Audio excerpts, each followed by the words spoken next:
Hello. In this session, we'll be looking at the setting up of facilities at site. When I talk about facility, what comes under facilities? What can we consider as facility at site? How is it different from equipment and machinery at site? That is something that we'll be looking at in this video. So first setup or first facility that we'll be talking about is site office. When we need to talk about site office, site engineers need to know what all goes in a site office, how it should be planned, where it should be placed, and multiple other things. So for any construction site, they generally require an office at site.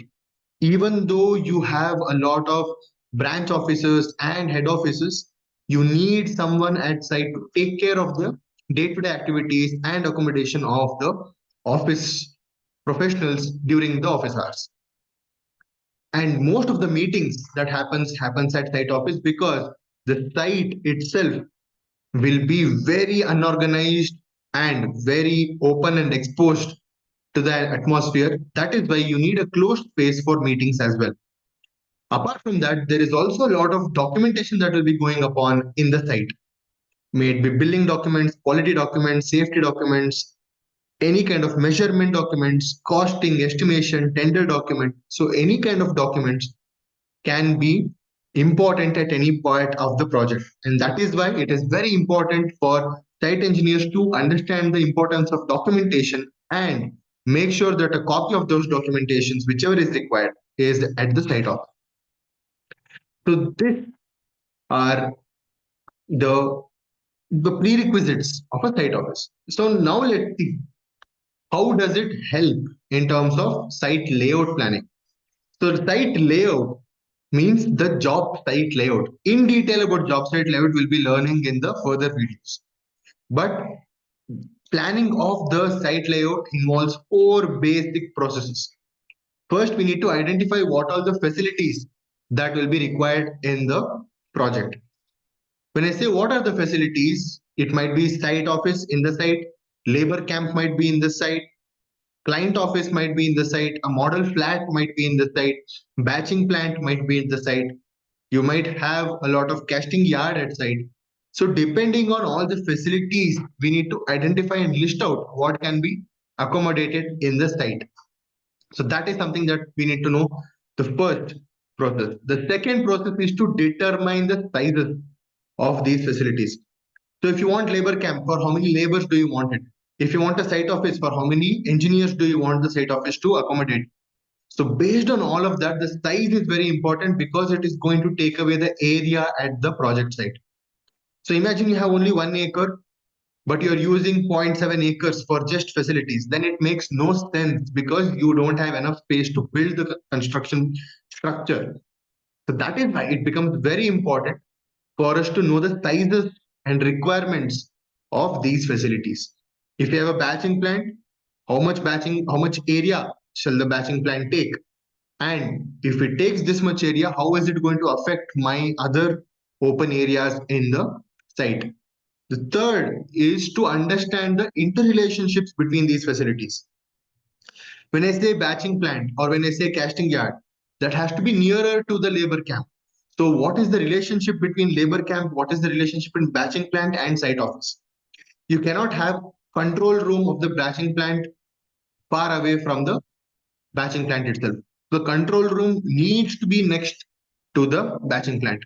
So we need to understand while constructing the batching plant, we also need to understand, okay, this much area will go for the control room also. So based on that, you need to plan as well. So we need to understand the relationships between each and every facilities that are available at site. The fourth one will be to optimize the layout of facilities. No one is saying that labor camp has to be far away from site. If the site has the area to accommodate labor camp, make sure you plan the labor camp first. Second, site office and all the other offices, model flats might not be at different places. If you have an area constraint, if you don't have enough area, because it's a temporary structure, try to build two floors, ground floor and the first floor of a temporary structure also. G+1, you can easily build temporary structure. So you need to understand and optimize the land space that is available at site. because we cannot go more than 25% of the land space for facilities. We need to have more than 75% for the transportation of materials, the transit, and the construction of the built up area itself. So planning requires these four major processes. So first, let's talk about the most important facility, which is site office. So how do you plan before setting up a site office? The first thing that we need to know is construction of lighting in construction sites. When we talk about lighting, so when I say lighting, it might be the day lighting or at night. How do you provide lighting? Because for site office, it is very important that the lighting should be there 24/7. Electricity should be provided because engineers keep on working till night as well. Apart from that, we also need to know where is the generator for the lighting or where is the temporary lighting source. If it is solar, well and good. If it is diesel generator or if it is any other temporary electrical connection, we need to know that as well. Based on that, because site office will hold all the documents, it is important for us to keep on the lighting during the night as well. The second one is to make sure where is the construction compound. That is why if your site is huge, build a temporary fence at least. If not the entire compound, at least build a temporary fence so that you measure and you get to know your main construction compound. Based on that, you can plan all your facilities and especially the site office. So before going to site office, we need to understand what are the exact boundaries of the site, because most big sites or layouts, which will be 100-acre, 10-acre, 8 acres, might not have the right fencing as well. It will be just barren land. So it is very important for us to boundary the whole construction project. Third is we need to also understand what are the materials that are going to be stored at site.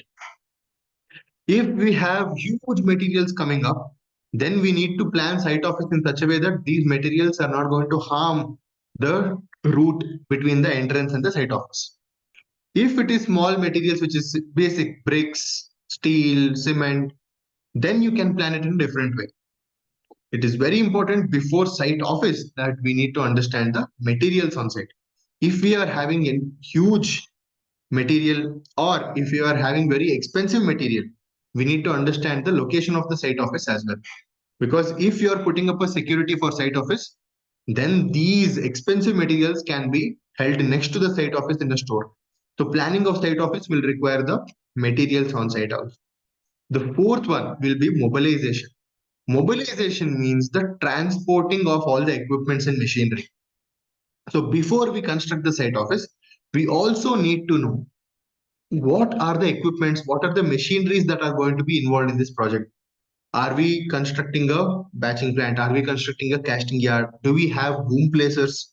Do we have concrete mixers? Do we have the hand mixing? So what are the equipments involved? Based on that size, we can definitely plan the size of the site office as well. The second thing that we need to know about the site office in terms of materials is off-site materials. Off-site materials means the materials which are not going to be stored at site, which are going to come directly and get installed. For example, windows, door frames, false ceiling. These might be the materials which comes and directly gets installed. And if they have to store, because materials like false ceiling will only come after the structure is over, then it will be stored inside the project itself and not inside the site. So it will be inside the building itself. So these kind of offsite materials also need to be judged and checked before construction of a site layout or site office. The sixth point will be the manuals that are there. Just like I told you, the documentation, office manuals have to be planned as well. Office manuals means how many engineers are going to sit in the office, how many hours will they be working, and is it two shifts where 8 engineers, for example, are working in the morning and 8 will take over at night. If that is the case, then only 8 seats are enough because there is no overlapping of employees. However, if it is 24-hour shift, only one time 8 engineers or 12 engineers or 13 engineers, we need to keep a buffer as well. So office manuals need to be planned also. So what are the rules in the office? Who is authority in the office? If the project manager is not there, who will be the interim authority in the office? All those hierarchy also needs to be planned for site office.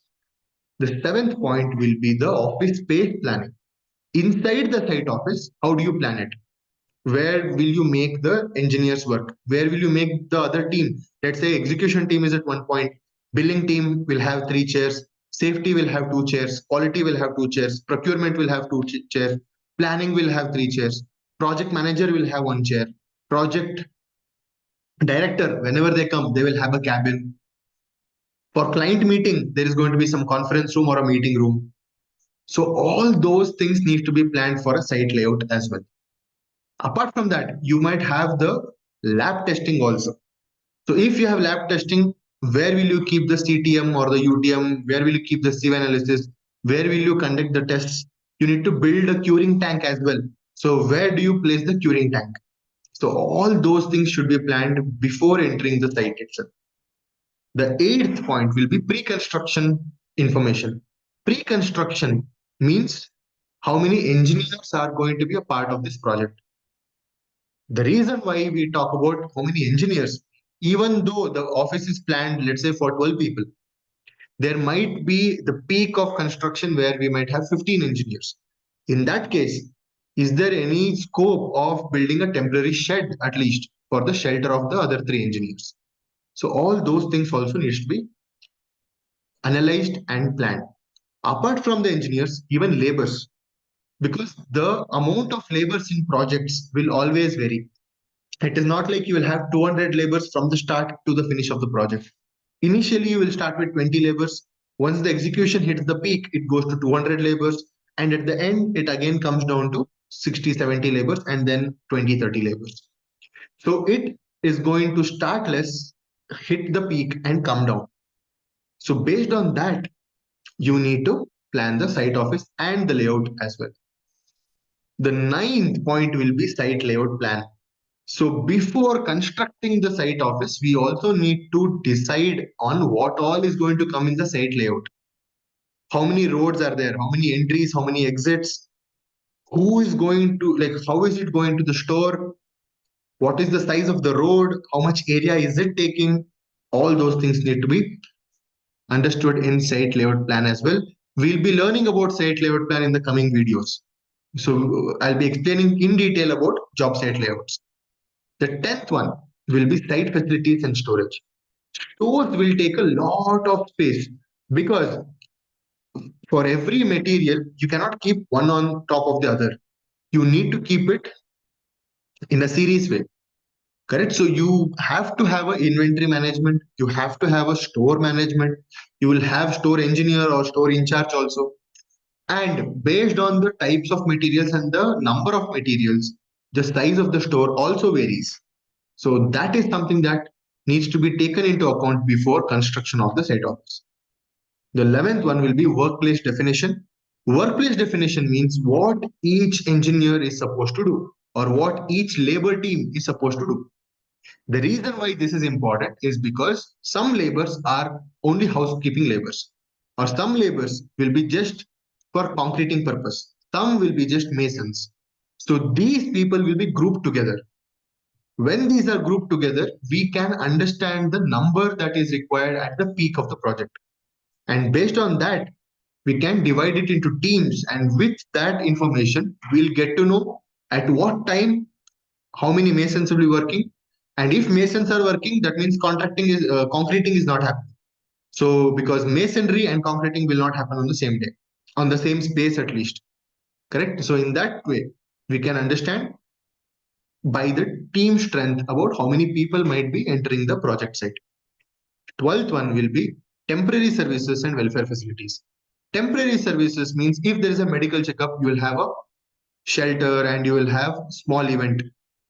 If there is a blood donation camp, if there is safety training week, if there is engineers week, so if there is any other labor training program from a vendor, if a new machinery is being set up and the machinery a trainer has come to train the laborers or the operators. So all those things you need to understand and you need to assume beforehand. Let's say I am launching plastering machine at my site. I don't want masons to do plastering. I'll have a plastering machine because due to my calculations, I assume that plastering machine will save me a lot of money. In that case, not all the masons will know how to use the plastering machine. Not all the engineers will know how to use the plastering machine. In that case, I will tell the vendor to come and train our engineers for a day or two. So they'll come, they'll do a sample, they'll train our masons, they'll train our engineers. They will also make the laborers or the masons to do a mock-up, and then they will be approving it. So this is how we shall be planning the site office as well as the entire job site layout. In the next videos, we'll be looking at multiple other things and multiple other facilities as well. So see you in the next video.